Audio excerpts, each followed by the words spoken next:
तर आज मी तुम्हाला दाखवणार आहे ब्लाऊजचा पाठीमागच्या भागाला कमरपट्टी न काढता फिनिशिंगने कमरपट्टी कशी लावायची ते।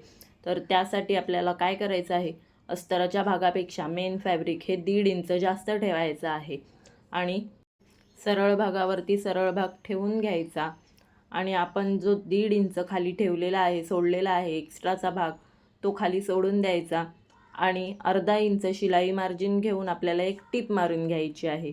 ही टिप मारून झाल्याच्या नंतर आपण जसं प्रत्येक वेळी ब्लाऊजला दाब टिप मारतो तशी दाब टिपही मारून घ्यायची आहे।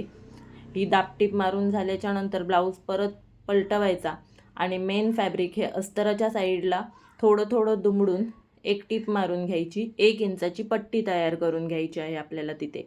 आता तुम्ही बघताय ही पट्टी आपली फक्त अस्तराच्या भागावरतीच याची शिलाई दिसत आहे, मेन फॅब्रिकवरती कुठेही दिसत नाही आहे।